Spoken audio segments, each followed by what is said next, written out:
क्या हाल चाल है मेरे प्यारे प्यारे जीव जंतुओं, कैसे हो आप सब। अभी हम लोग सिर्फ एक लास्ट वाला चैप्टर करने वाले हैं, यूनिट नंबर 4। और हमारा ईएनवीएस का पूरा वन शॉट खत्म हो जाने वाला है दोस्तों, जिसका नाम है दोस्त बायोडाइवर्सिटी एंड कंजर्वेशन। बहुत ही इंपॉर्टेंट चैप्टर है, बहुत ही सुंदर चैप्टर है, बहुत मजा आएगा आप लोग को करके बायोडाइवर्सिटी एंड कंजर्वेशन के बारे में पढ़ के। ठीक है, तो इसको भी हम लोग पिक्चर के माध्यम से पढ़ाएंगे, लेकिन थोड़ा सा भाई जल्दी पढ़ाएंगे। आधे घंटे के अंदर अंदर इसको खत्म करेंगे, आधे घंटे के अंदर अंदर एकदम डिटेल्ड एक्सप्लेनेशन के साथ इसको हम लोग खत्म करेंगे। पूरा पिक्चर के माध्यम से आप लोग को पढ़ा देंगे। ठीक है, तो फटाफट से आ जाओ। अगर आप लोग आ गए हो तो एक बार लाइक कर दो, एक बार जल्दी से लाइक करो, कमेंट करो, शेयर करो। क्लियर है? आ गए हो तो प्लीज कंफर्म करो। अगर आ गए हो तो प्लीज एक बार कंफर्म करो। Good evening, good evening, good evening everybody. क्या हाल चाल है, क्या हाल चाल है, क्या हाल चाल है आप सबके। एक लास्ट वाला चैप्टर, एक आखिरी वार बचा हुआ है, बायोडाइवर्सिटी एंड कंजर्वेशन। उसके बाद कल फुल सिलेबस का ईएनवीएस का हम लोग संजीवनी बूटी मैराथन करने वाले हैं, और बस आपका ईएनवीएस का प्रिपरेशन बहुत अच्छे तरीके से हो जाएगा। ठीक है जी, बिल्कुल। कल शाम को हम लोग फुल सिलेबस मैराथन करेंगे ईएनवीएस का, वो भी संजीवनी बूटी से। और साथ ही साथ एमसीक्यू भी करवाऊंगा कल शाम को। ठीक है, इससे आपका ईएनवीएस का जो प्रिपरेशन है वो बहुत सुंदर तरीके से, बढ़िया तरीके से हो जाएगा। अब आइए फटाफट से हम लोग स्टार्ट करते हैं। हम लोग सबसे पहला टॉपिक जो पढ़ेंगे, सबसे पहला टॉपिक वो है दोस्तों बायोडाइवर्सिटी। अब बायोडाइवर्सिटी का मतलब क्या होता है?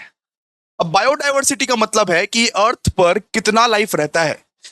ये अर्थ पर, ये दुनिया पर, ये धरती पर कितने लाइफ रहते हैं, कितने लिविंग थिंग्स रहते हैं, प्लांट, एनिमल, माइक्रो ऑर्गेनिजम्स, इसको हम लोग क्या बोलते हैं? बायोडाइवर्सिटी। आप ये पिक्चर देखो ना, ये अर्थ पर कितने टाइप्स के एनिमल्स हैं, कितने टाइप्स के लाइव्स हैं, कितने टाइप्स के प्लांट हैं, कितने टाइप के माइक्रो ऑर्गेनिजम्स हैं, उनको हम लोग बोलते हैं। कितने टाइप के जीव जंतु इस दुनिया में, इस धरती पे रहते हैं, कितने टाइप के जीव जंतु इस दुनिया में, इस धरती पे रहते हैं, उसको हम लोग क्या बोलते हैं? बायोडाइवर्सिटी। बायोडाइवर्सिटी यहां पे लिखा हुआ है। So biodiversity means the variety of life on earth. It includes all living things like plants, animal, micro organisms as well as the ecosystem they live in. जिस इकोसिस्टम में वो रहते हैं उसको भी आप बायोडाइवर्सिटी ही बोलते हो।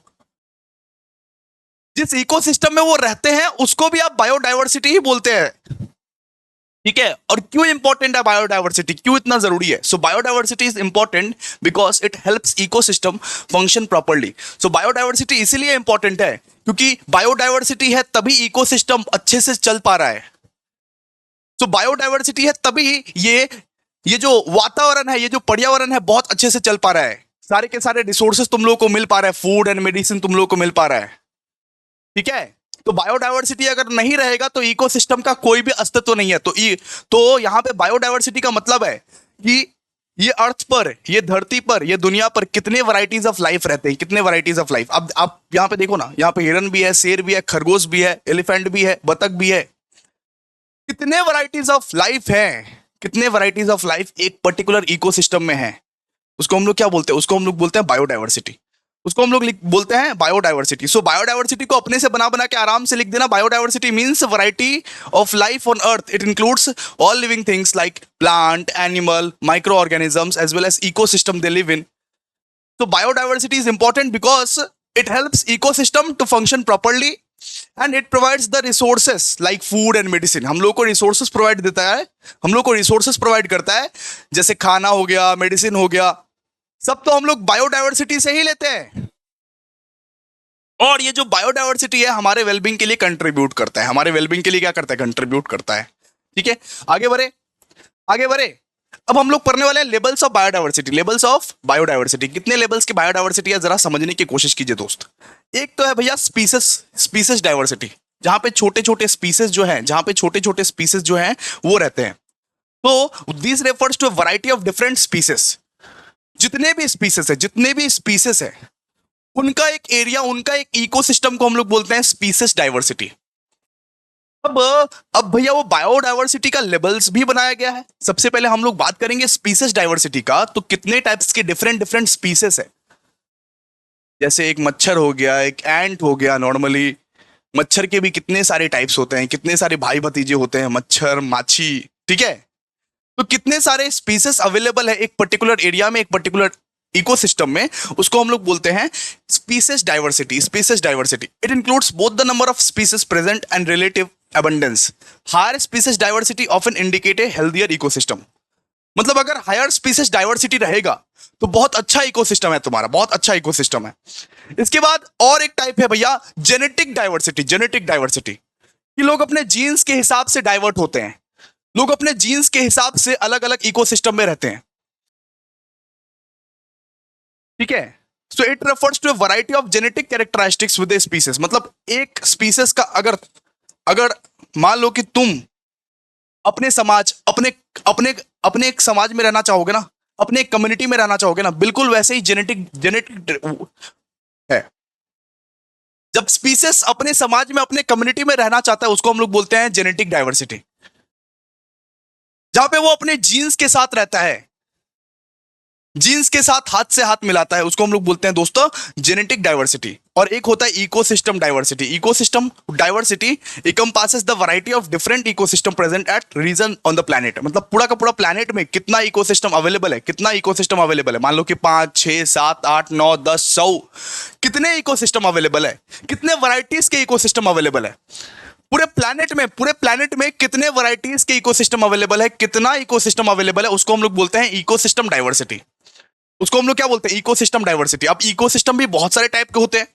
जैसे एक इकोसिस्टम होता है फॉरेस्ट वाला इकोसिस्टम, एक इकोसिस्टम होता है ग्रासलैंड वाला, एक इकोसिस्टम होता है वेटलैंड वाला, एक इकोसिस्टम होता है वो डेजर्ट वाला। कितने वैरायटीज के इकोसिस्टम अवेलेबल है ये दुनिया में, ये प्लैनेट में, ये धरती में, ये प्लैनेट में, ये दुनिया में कितने टाइप्स के, कितने वैरायटीज के इकोसिस्टम अवेलेबल है, इसको हम लोग क्या बोलते हैं, इसको हम लोग बोलते हैं ecosystem diversity. Ecosystem diversity.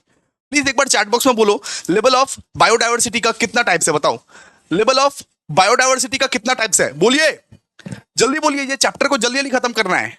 Level of biodiversity का कितना टाइप्स है, एक है स्पीसीज डाइवर्सिटी, एक है जेनेटिक डाइवर्सिटी, एक है इकोसिस्टम डाइवर्सिटी, ठीक है। स्पीसीज डाइवर्सिटी, जेनेटिक डाइवर्सिटी और इकोसिस्टम डाइवर्सिटी, ठीक है।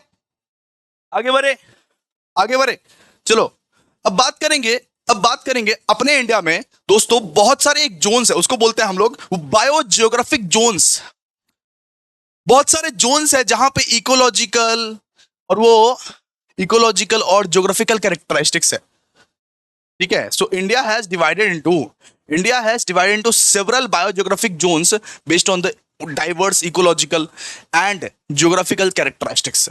इंडिया में बहुत सारे बायोजियोग्राफिकल जोन्स है। उस चीज के बारे में हम लोग को पढ़ना है कि इंडिया में कितना बायोजियोग्राफिकल जोन्स है। सिर्फ नाम पढ़ना है आप लोग को, सिर्फ नाम और कुछ नहीं। इंडिया में कितना बायोजियोग्राफिकल जोन्स है, तो इंडिया में बहुत सारे बायोजियोग्राफिकल जोन्स है जहां पे इन्वायरमेंट या इन्वायरमेंटल कैरेक्टर्स आपको यहां पे पाया जाएगा। So these zones are defined by the factors such as climate, जैसे वो topography, vegetation and species distribution. So आप लोगों को बस नाम पढ़ना है। एक है भैया हिमालयन जोन, एक है हिमालयन जोन जो कि कहां पे है, हिमालय में है, सिंपल सा बात है। एक है इंडो गैंगटिक प्लेन, एक है वेस्टर्न घाट, एक है ईस्टर्न घाट, ठीक है, एक है ईस्टर्न घाट, एक है डेक्कन प्लेटो, एक है कोस्टल रीजन, ठीक है। तो आप लोगों को बस नाम पढ़ना है, ठीक है। जरा समझने की कोशिश कीजिए दोस्त। आपको हम बोले कि इंडिया में कितना बायोजियोग्राफिक जोन्स है, जितना पढ़ा रहे हैं उतना ही पढ़िए।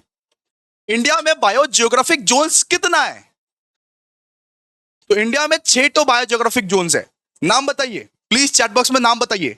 बायोजियोग्राफिक जोन्स कितना कितना है इंडिया में? इंडिया में 6 तो बायोजियोग्राफिक जोन्स है, ठीक है, 6 तो बायोजियोग्राफिक जोन्स है।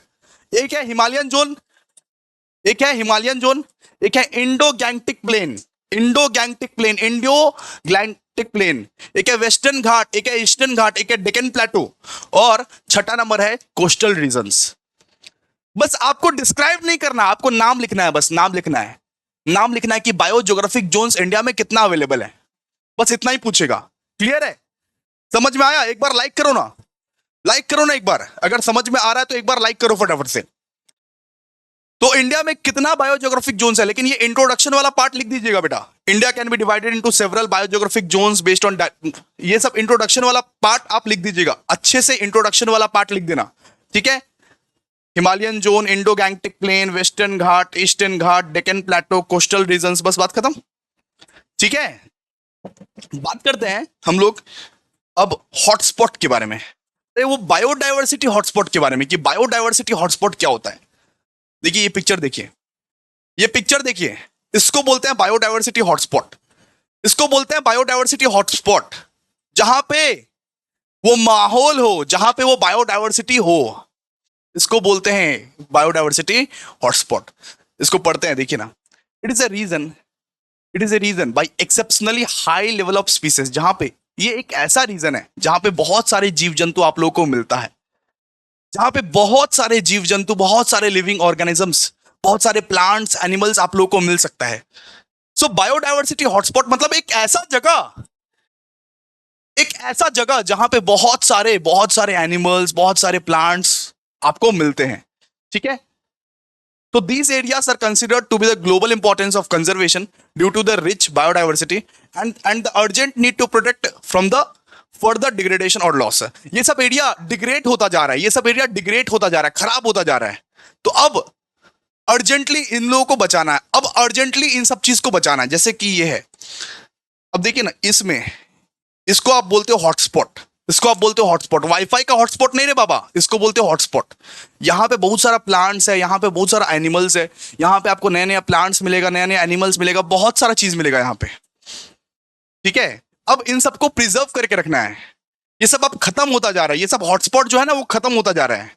ये एक टाइप का इकोसिस्टम ही है, ये एक टाइप का बायोडाइवर्सिटी है, जहां पे बहुत सारे टाइप के स्पीसीज आपको मिलेंगे, बहुत सारे टाइप के प्लांट्स आपको मिलेंगे, लिविंग ऑर्गेनिजम्स आपको मिलेंगे, ठीक है। इसको हम लोग क्या बोलेंगे, इसको हम लोग बोलेंगे बायोडायवर्सिटी हॉटस्पॉट है। ये biodiversity hotspot is a region, is a इलाका जहां पे exceptionally high level of species रहते हैं, रिचनेस एंड एंडेमिज्म, ठीक है। That is also under significant threat from human activities. तो ह्यूमन एक्टिविटीज के लिए वो थ्रेट में रहते हैं, ह्यूमन उसको भी बर्बाद करके रख देगा, ठीक है। बात करेंगे India as a mega biodiversity nation. India में पता है आप लोगों को 45,000 प्लांट स्पीसीज है। India is the world's mega diverse country with 45,000 plant species. India में 45,000 प्लांट स्पीसीज है and twice as many animal species. मतलब कम से कम 45,000 प्लांट्स है इंडिया में, 45,000 वैरायटी का प्लांट्स है, 45 क्वांटिटी में नहीं, 45,000 वैरायटीज का प्लांट्स है, वैरायटीज का प्लांट्स, 45,000 वैरायटीज का प्लांट्स है।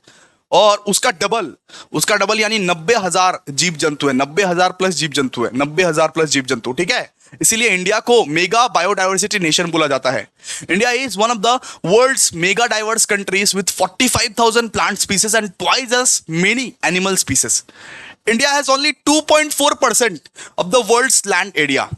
इंडिया के पास सिर्फ 2.4% है, but it has 8.1% of the world species.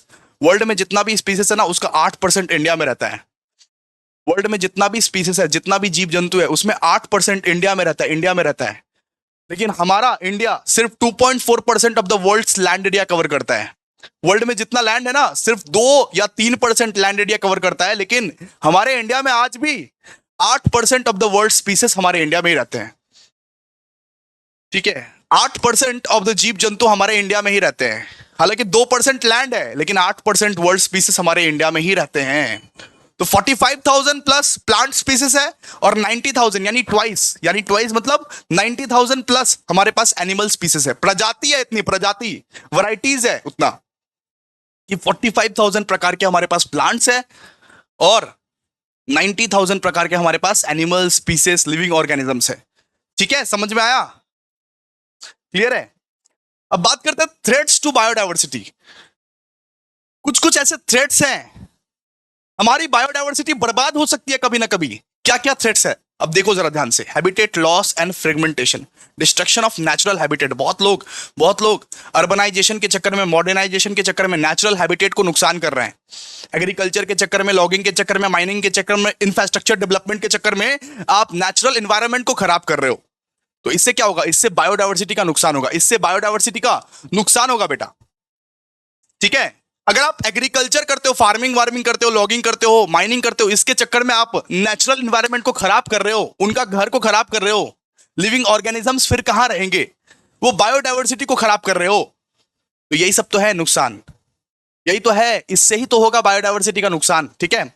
इसके बाद over exploitation, unsuitable harvesting of species for food, medicine and trade. जहां पे जहां पे जो खाना नहीं उगेगा, जहां पे जो क्रॉप नहीं उगेगा, जहां पे जो मेडिसिन नहीं उगेगा, वहां पे आप जबरदस्ती उगाते हो, वहां पे आप जबरदस्ती उगाते हो, उस लैंड को, उस सॉइल को खराब करते हो, उस बायोडाइवर्सिटी को खराब करते हो, तो ओवर एक्सप्लॉयटेशन इसको ही बोलते हैं। इसके बाद डिफॉरेस्टेशन। जिंदगी भर दिन रात सुबह शाम आप अगर पेड़ को काटोगे, अगर आप पेड़ को उखाड़ोगे, तो ये बताइए कि थ्रेट्स टू बायोडाइवर्सिटी है कि नहीं, नुकसान है कि नहीं।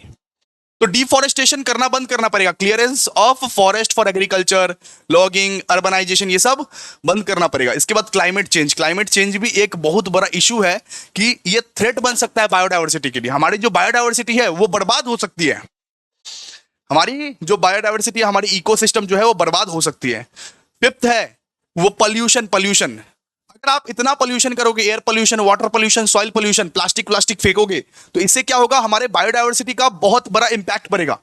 वो जो एनवायरनमेंट क्लीन दिखता है आपको, लेक में जब जाते हो सुबह सुबह दौड़ने के लिए, वो जो क्लीन एनवायरनमेंट सोच के जाते हो ना लेक में, वो और भद्दा हो जाएगा, वो और गंदा हो जाएगा।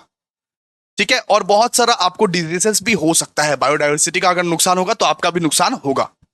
ठीक है, क्लियर है। तो ये सब क्या है, ये सब है थ्रेट्स टू बायोडाइवर्सिटी। क्या क्या थ्रेट्स है बायोडाइवर्सिटी के, चलिए आगे। अब हम लोग पढ़ेंगे कंजर्वेशन ऑफ बायोडाइवर्सिटी।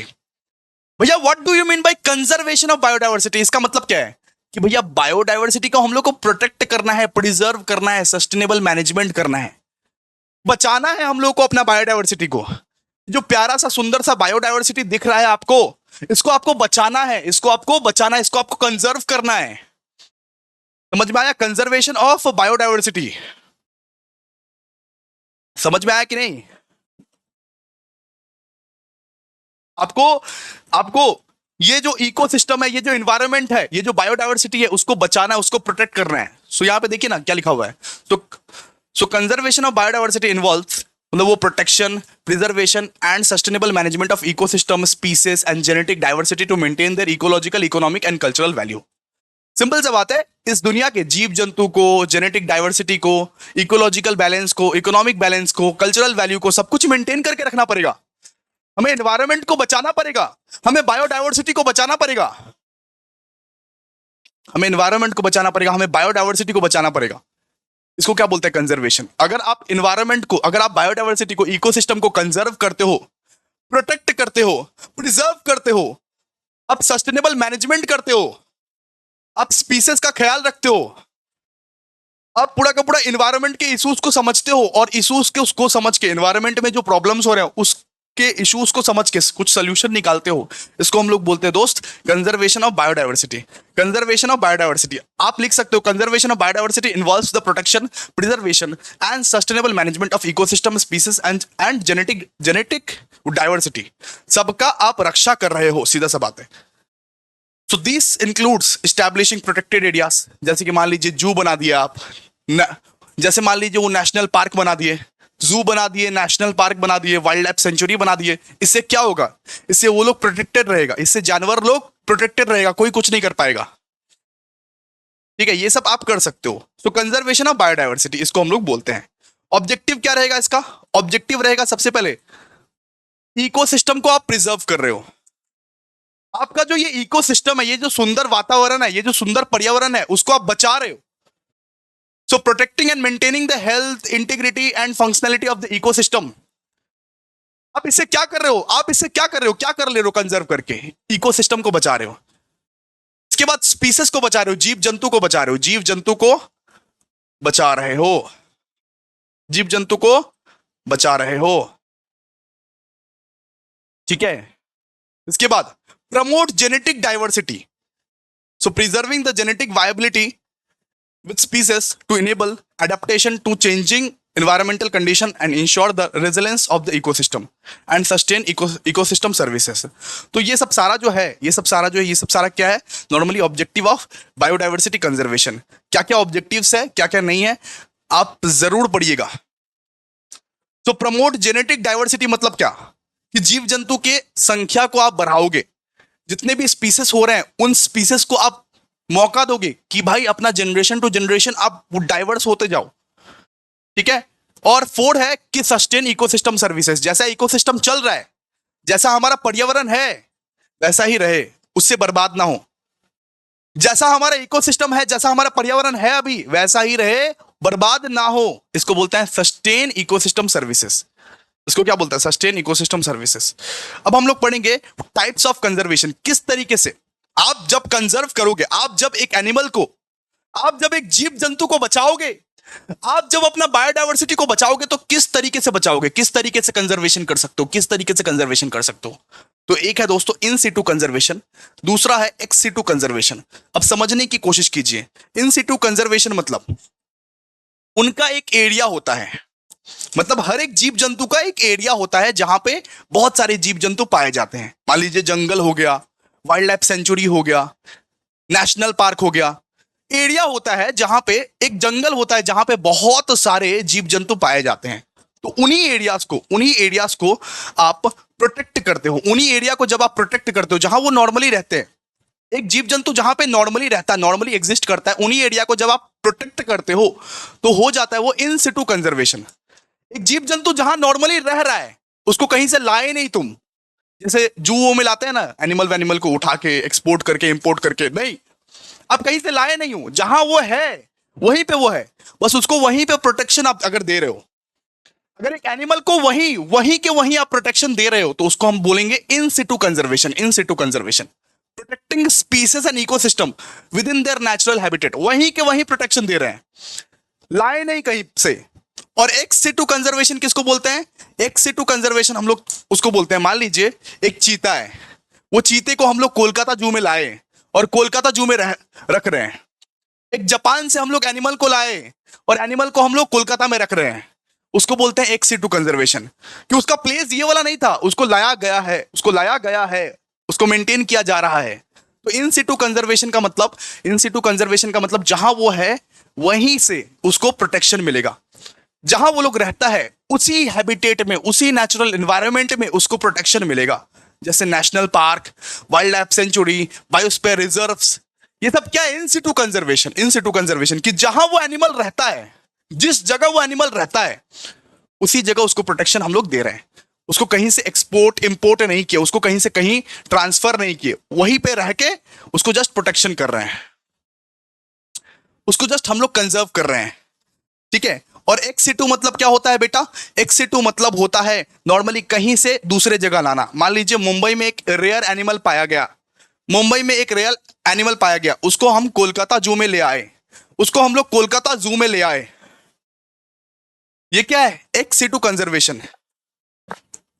ठीक है। एग्जाम्पल क्या है? जैसे कि जू हो गया, बोटेनिकल गार्डन्स हो गया, सीड बैंक्स हो गया, कि इधर का माल उधर, इधर का एनिमल उधर। आप एनिमल को ला देते हो कहीं पे और उसको मेंटेन करते हो और लोगों को दिखा के आप वो पैसे वसूलते हो और उस पैसे से उस एनिमल का खाना पीना चलाते हो। ठीक है, सिंपल से बात है। तो एक होता है इन सिटू कंजर्वेशन, एक होता है एक्स सिटू कंजर्वेशन। ठीक है, बात करते हैं अब इन सिटू कंजर्वेशन के कुछ एग्जांपल्स। इन सिटू कंजर्वेशन में होता है दोस्त बायोस्फीयर रिजर्व्स। बायोस्फीयर रिजर्व्स का एक बार फोटो देख लीजिए आप। बायोस्फीयर रिजर्व्स का एक बार आप फोटो देख लीजिए। इस तरीके का रहता है बायोस्फीयर रिजर्व, इस तरीके का पूरा जोन रहता है। मैं बोला ना कि जहां एनिमल रहता है वहीं से हम लोग अगर प्रोटेक्ट कर रहे हैं उसको, वहीं से हम लोग अगर रक्षा कर रहे हैं उसको, तो उस जगह को हम लोग क्या बोलते हैं? इन सिटू कंजर्वेशन। जहां वो एनिमल, जहां वो जीव जंतु, जहां वो इकोसिस्टम है, वहीं से हम लोग उसको रक्षा कर रहे हैं, वहीं से हम लोग उसको कंजर्व कर रहे हैं, उसको हम लोग क्या बोलेंगे? उसको हम लोग बोलेंगे बायोस्फीयर रिजर्व। ठीक है। So biosphere reserve is example of in situ conservation. In situ conservation. What? In situ conservation. देखिए, so biosphere reserve are the protected areas that aim to conserve biodiversity while promoting sustainable development. वो sustainable development भी करेगा और साथ ही साथ biodiversity को promote भी करेगा। They would typically consist of 3 interconnected areas. तबकि 3 interconnected area में होता है। ठीक है। सो बायोस्फीयर रिजर्व जो है वो 3 इंटरकनेक्टेड एरिया में बटा हुआ रहता है। एक core area where ecosystem are strictly protected, एक ऐसा मेन एरिया रहता है, मेन एरिया। तो बायोस्फीयर रिजर्व जो है वो 3 एरिया में बटा हुआ रहता है। एक मेन एरिया रहता है जहां पे पूरा का पूरा इकोसिस्टम प्रोटेक्टेड है, वहां पे कोई जा ही नहीं सकता बेटा, वहां पे कोई जा ही नहीं सकता, कोई किसी को नुकसान पहुंचा ही नहीं सकता है।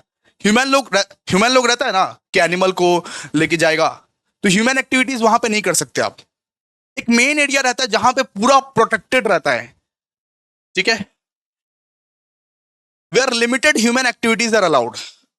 आप ह्यूमन नहीं जा सकते। एंड एक है, एक एरिया है वो ट्रांजिशन एरिया जहां पे ह्यूमन जा सकते हैं, ह्यूमन को जो भी करना है कर सकते हैं, लेकिन नुकसान नहीं पहुंचा सकते, ठीक है। तो बहुत सारा रहता है, सिंपल सा बात है। एक तो भैया मेन एरिया रहता है जहां पे ह्यूमन जा ही नहीं सकता। सुनिए, बायोस्फीयर रिजर्व के 3 टाइप्स, एक मेन एरिया रहता है जहां पे ह्यूमन जा ही नहीं सकता, एक रहता है बफर जोन जहां पे लिमिटेड ह्यूमन जा सकता है, और एक रहता है ट्रांजिशन एरिया जहां पे सारे के सारे जन जा सकते हैं, लेकिन कुछ उनको नुकसान नहीं पहुंचा सकते। वापस से समझाऊं क्या आप लोगों को? चलिए वापस से समझाऊं क्या? देखिए मैं क्या बोला, बायोस्फीयर रिजर्व का 3 तो एरिया रहता है। एक मेन एरिया रहता है जहां पे आप जा नहीं सकते, दूसरा रहता है बफर जोन में लिमिटेड इंसान जा सकते हैं, लिमिटेड इंसान जा सकते हैं, ठीक है। और तीसरा वाला एरिया रहता है ट्रांजिशन एरिया, मतलब एवरीवन, हर कोई जा सकता है, लेकिन आप नुकसान नहीं पहुंचा सकते किसी को, ठीक है। चलिए आइए बात करते हैं नेशनल पार्क का। नेशनल पार्क क्या होता है? देखिए फोटो नेशनल पार्क देखिए, इसको बोलते हैं नेशनल पार्क, जहां पे बहुत सारे टाइप्स के एनिमल्स, बहुत सारे वैरायटीज के एनिमल्स आपको देखने को मिलते हैं। सफारी गए हो? आप लोग सफारी गए हो? पुरी में भी है, बहुत सारे जगह सफारी होता है। सफारी को बोलते हैं नेशनल पार्क, वो नेशनल पार्क कहलाया जाता है, नेशनल पार्क, ठीक है। तो नेशनल पार्क में क्या होता है? National park a design protected area set aside by the government, उसको गवर्नमेंट मैनेज करता है। नेशनल पार्क को गवर्नमेंट मैनेज करता है to preserve and protect natural landscape, ecosystem, biodiversity, ecosystem को बचाने के लिए, बायोडायवर्सिटी को बचाने के लिए, लिविंग ऑर्गेनिजम्स को बचाने के लिए। They are typically manage to ensure that conservation of native plants and animal while providing opportunities for recreation, education, scientific research. वहां पे लोग जाते हैं, वहां पे लोग सीखते हैं, वहां पे लोग एजुकेट होते हैं, वहां पे लोग साइंटिफिक रिसर्च भी करते हैं।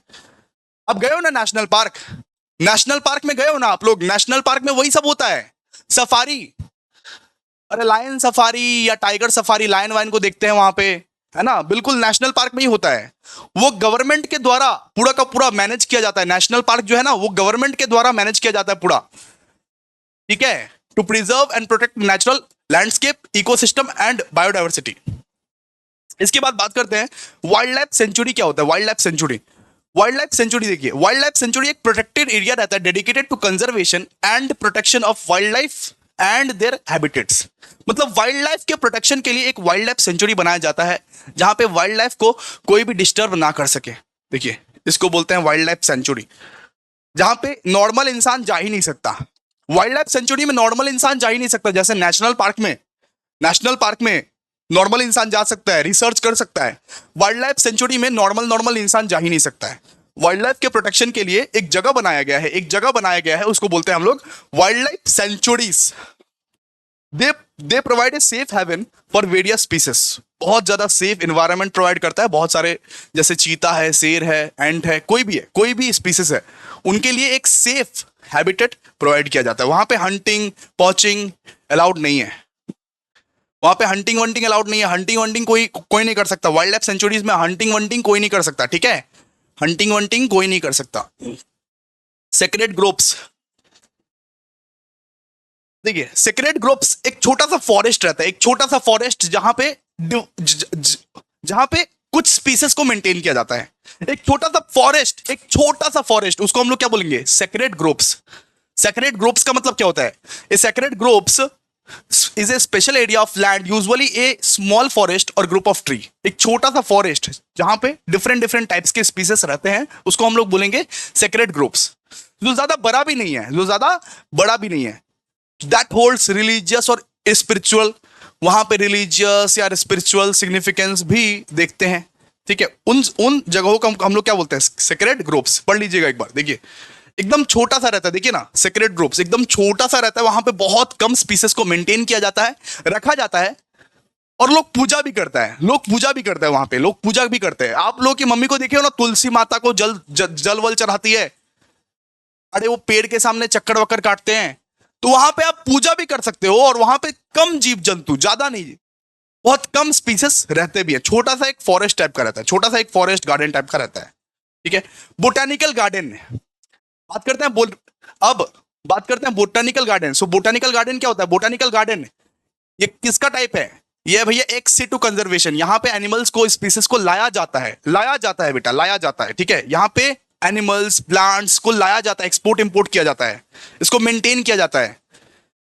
ठीक है, सो बोटानिकल गार्डन क्या होता है? बोटानिकल गार्डन एक स्पेशल टाइप का पार्क है where lots of different plants are grown, जहां पे डिफरेंट डिफरेंट प्लांट्स, बहुत सारे टाइप्स के प्लांट्स जो है ग्रो करते हैं, फ्लावर्स ग्रो करते हैं, ट्रीज ग्रो करते हैं, हर्ब्स ग्रो करते हैं। बोटानिकल गार्डन एक टाइप का गार्डन है जहां पे बहुत सारे टाइप्स के आपको प्लांट्स दिखेंगे, ट्रीज दिखेंगे, हर्ब्स दिखेंगे।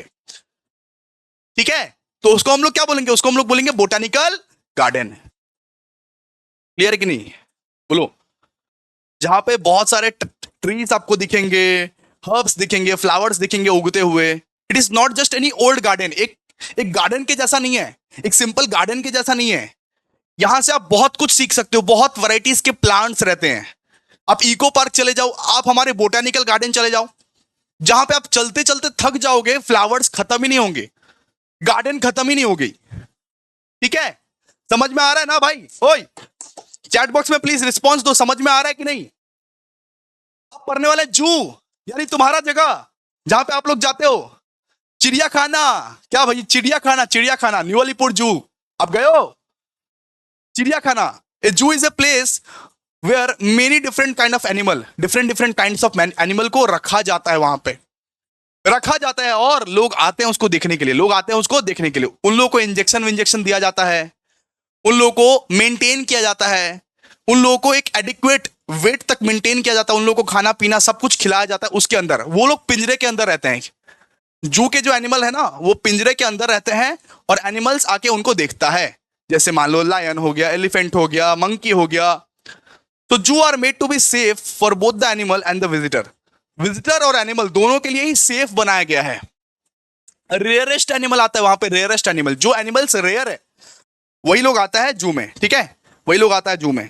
अब जीन बैंक क्या होता है? Gene bank, so A gene bank is like A special library, but instead of book it store seeds, plant, DNA sample from lot of different plants and animal. So gene plant एक library type का है, library type का, जहां पे आप book नहीं रखते हो, जहां पे बुक नहीं रखते हो। जीन बैंक में आप सीड रखते हो, प्लांट रखते हो, DNA sample of different plants and animals रखते हो। साइंटिस्ट लोग जहां पे रिसर्च करते हैं, ये देखो जीन बैंक, इसको बोलते हैं जीन बैंक। देखो बहुत सारे सीड्स रखे हुए हैं, बहुत सारे प्लांट रखे हुए हैं, बहुत सारे DNA sample of plants and animals रखा हुआ है, जहां पे साइंटिस्ट लोग रिसर्च करता है एनवायरनमेंट के बारे में, सीड्स के बारे में, प्लांट्स के बारे में, एनिमल्स के बारे में, जहां पे साइंटिस्ट लोग रिसर्च करता है। ये एक लाइब्रेरी टाइप का है, जहां पे बुक नहीं रखा जाता है, जहां पे सीड्स रखा जाता है, जहां पे प्लांट्स रखा जाता है।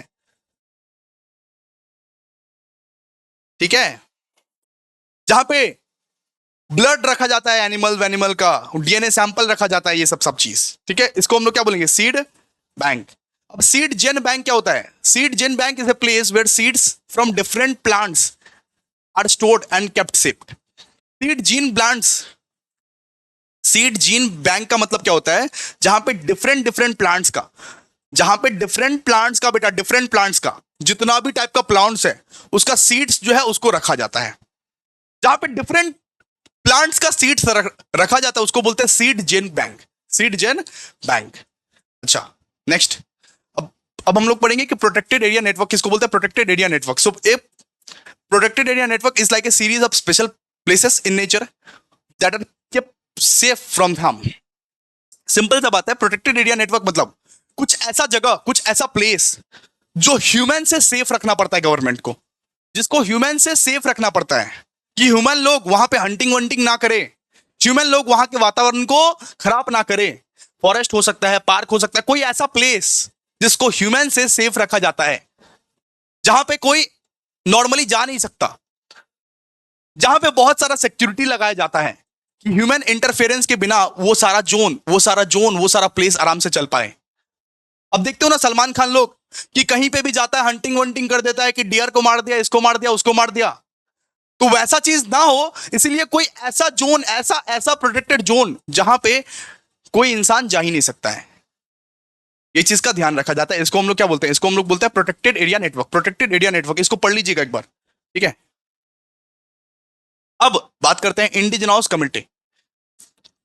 अब हम लोग बात करते हैं इंडिजीनियस कम्युनिटी, मतलब आदिवासी। आदिवासी आदिवासी आदिवासी को देखिए, जिंगालाला हु हु, जिंगालाला हु हु। तो indigenous community in environmental studies are a group of people who have lived in a particular area, जो एक पर्टिकुलर एरिया में रहा है, जो एक पर्टिकुलर नेचर में रहा है बहुत लॉन्ग टाइम तक, बहुत लंबे लंबे जनरेशंस तक। उनको पता है कि कैसे टाइप का एनिमल है, कैसे एनिमल को बुलाना है, कैसे एक पीकॉक को बुलाना है, कैसे पाखी को बुलाना है, कैसे पायरा को बुलाना है।